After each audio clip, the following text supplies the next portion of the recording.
This video is not intended for anyone 13 or younger.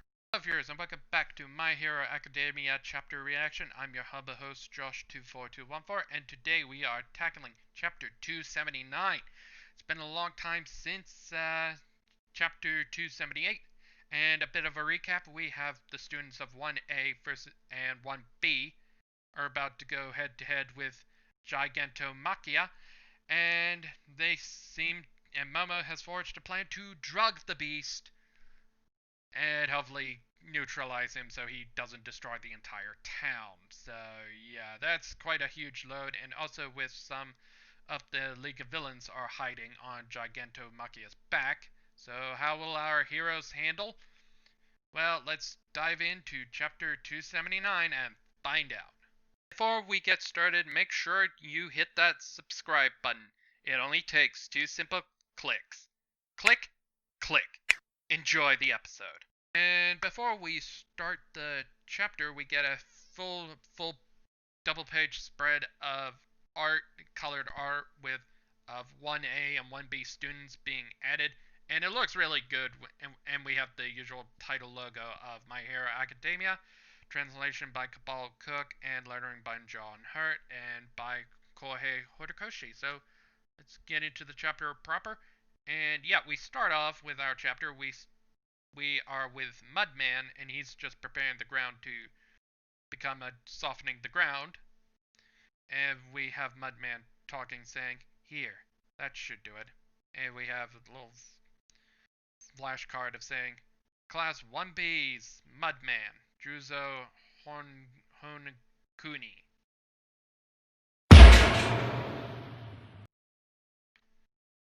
And right behind him is the mouth and torso of Lizardry.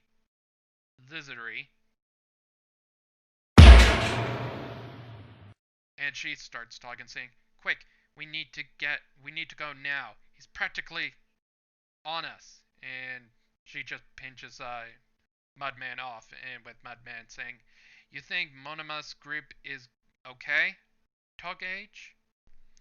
"Look, I'm worried too, but we got our own problems, and we got our proper title drop with chapter number 279 with League of Villains versus UA students."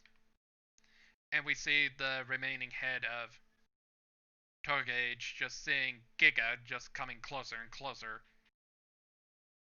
And things are about to throw down, basically. And on the next page, we see the remaining 1A and 1B students while Momo's talking, basically saying, "Blue fire was coming off his back, so that must mean the League of Villains is with him." And we see everybody getting the jars that Momo made on the last episode, filled with basically a sleeping agent that will put Giga to sleep. And Momo keeps continuing, "As far as I know, ordinarily this sedative would be administered via injection. But for someone of his size, we would require 30 liters of the solution." And Momo's just pouring out all the solution and whatever she can make. And we have Togage saying, "We got a boogie, come on." And on the next panel, we see ropes covered in Minetta's balls, basically, and that's a good use of Minetta's quirk. And yeah, Minetta's quirk can be very goddamn useful. When I was kind of thinking that Minetta's going to get some love in this against Gigas to hopefully attach to him. So let's see how strong Minetta's balls are. And with Momo continuing saying, "Plus, there's no opening to give him an injection because he's constantly on the move. Instead, we'll try to give him an oral dose." And Momo continues saying, "A single vial's worth should provide effective since it is undiluted." And I don't know who's speaking, but I think it's Pinky saying this? Saying, "So you're saying if any one of us can toss it into his mouth, he'll be sedated?" And we cut to Mineta saying, "Midnight's still alive, right?" And Pinky comes in and says, "Of course." And on the next page, Pinky continues saying, "She's still got plenty to teach us back at school." But before anything more continues, we cut back to Giga, who's still charging towards them, with Mount Lady just basically holding onto Giga's leg at the time. And Mount Lady continues saying, "This big boy's not stopping. Wake up, senpai. Loosen your grip so I can get back up." And next page we have Giga still going while the bunch of villains are fighting.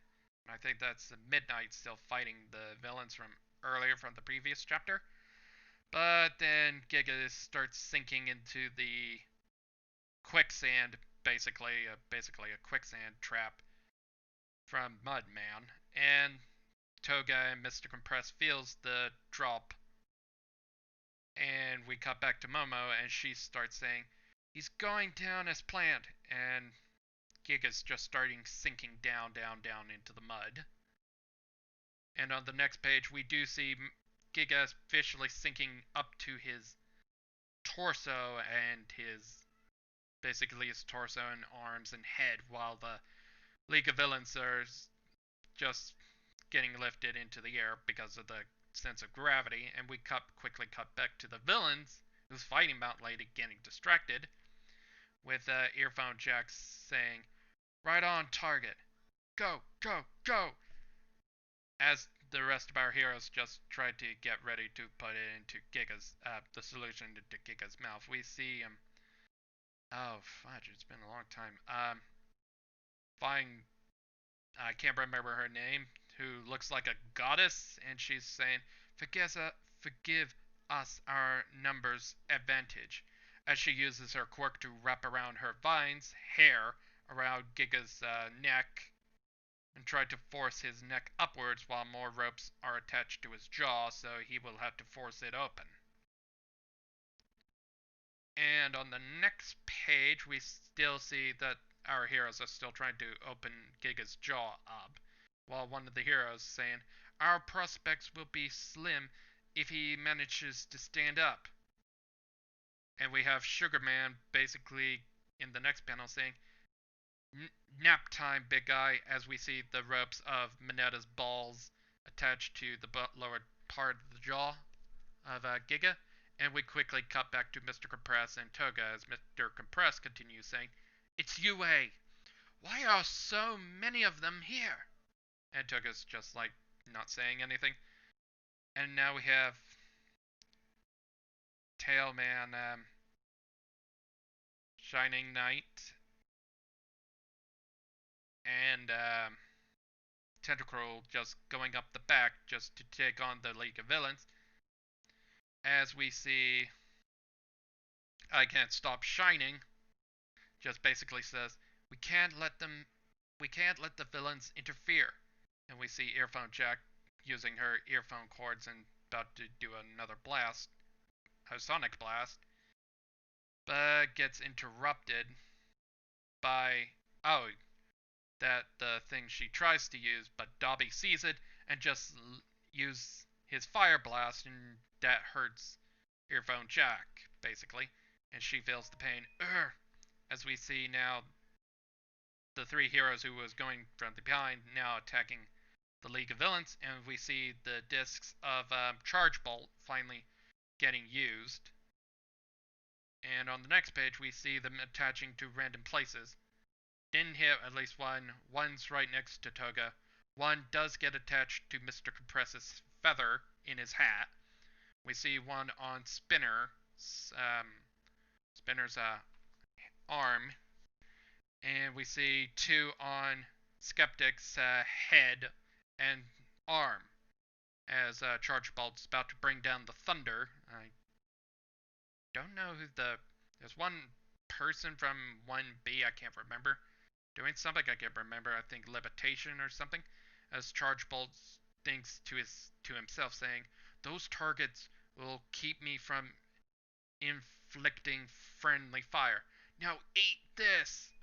As sadly, random debris pops out of nowhere, probably by Mr. Compress, No.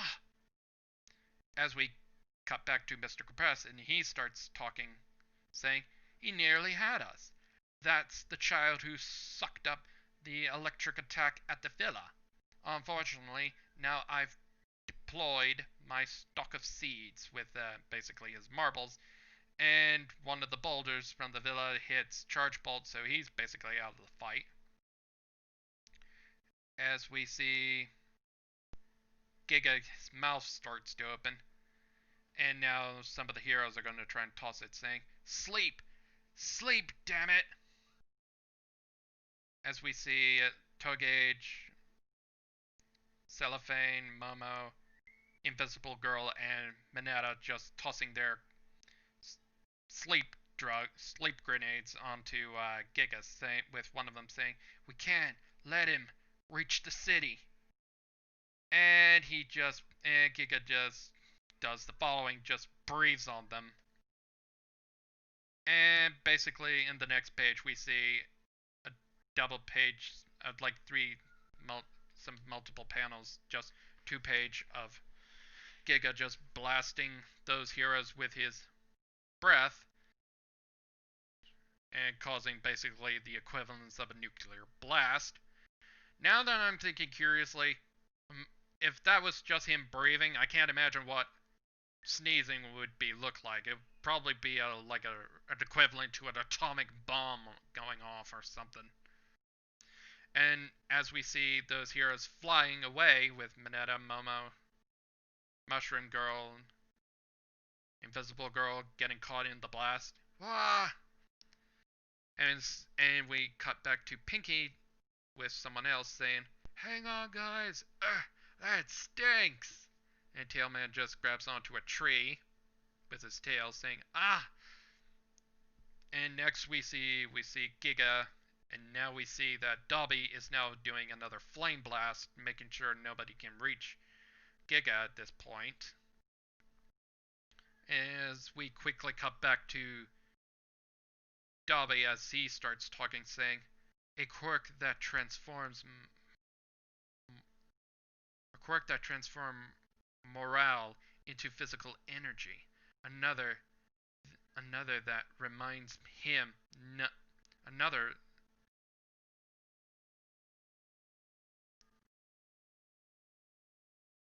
a quirk that transforms morale into physical energy. Another that renders him numb to pain." And I think he's talking about what Giga's quirks are. It's like we get a sneak preview of that, and we see Toga just asking a question, saying, "Is your arm okay to Dobby?" Yeah, basically, Dobby has to be very careful when he uses his fire attacks. As we see Dobby continuing his talk while seeing Giga saying, "And a whole bunch more. All of these quirks help him last on the battlefield. It's just like Ujiro told us. This guy really is our guardian." As we see Giga starting to come out of the ground, saying, with people's random heroes saying, "Oh no, he's getting up. Ow, hot. The fire cuts off all shadows. We can't get close because of the flames. And my spores are burning up Shroom." As we see Mushroom Girl talking, and I think Charge Ball was doing with the fire cutting off the shadows. And we cut back to Momo saying, "We're not done." As we see now, the next panel, we see Giga falling to the ground again with explosives right behind. And now Giga's falling back into the ground, and Momo starts talking, saying, "I placed explosives deep under the softened ground. If he sinks even lower, we'll still stand a chance."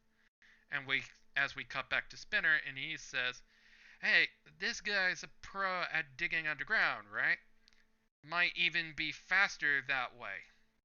And Mr. Compress just shoots Spinner down, saying, "But that would surely kill us." And Spinner just says, "Ah," awkwardly. As we cut to the next page, we see Mr. Compress continuing, saying, "He was likely ordered to bring us along. And since he's being held back because of us, he might actually be at a disadvantage right now. As that finishes, Skeptic interrupts saying, "Hey!" As we see Giga falling into the ground. And someone interrupts saying, "You sure can't, you sure you can afford a leisurely chat?" As we see something coming out of the smoke, and it's actually Mount Lady trying to force Giga's mouth to open up. As we see more of the 1A students and 1B heroes coming in to attack Mr. Compress and Spinner, with a person saying, "League of Villains!" As we see Mount Lady again on the last. This is the last page with Mount Lady in her head saying, "Those kids were trying to cram something in his mouth." As we get Mount Lady to talk again. "Go on, big fella, open up and say ah." And Mount Lady continues saying, "They must have a way to stop him. I trust in you, little fledglings of UA." As we see at the final panel of the chapter, we see Pinky forming her acid body, about to engage into fighting off Giga, and also going through the fire blasts of Dobby. And next chapter will hit August 10th. And this is just basically the first part of the 1A and 1B students fighting off Giga and the League of Villains. And yeah, this was pretty exciting. And now the fight between them is on. And I think we're going to be with them for at least a couple of more, at least a chapter or two, until the end of this. And then we cut back to the fight between Shigaraki, Endeavor, Bakugo, and Midoriya. So until then, this has been an exciting chapter. I can't wait to see what happens in 280, and I probably would think there is a slight possibility that one of the students could potentially die from Giga. And this is basically a fight between a David and Goliath situation, and I can see at least one or two heroes getting killed in this fight. And that's it. So until then, I'm your humble host, Josh24214, and next week, hopefully, will be chapter 280. So until then, have a good day, everybody, and I'll see you next time. Bye for now.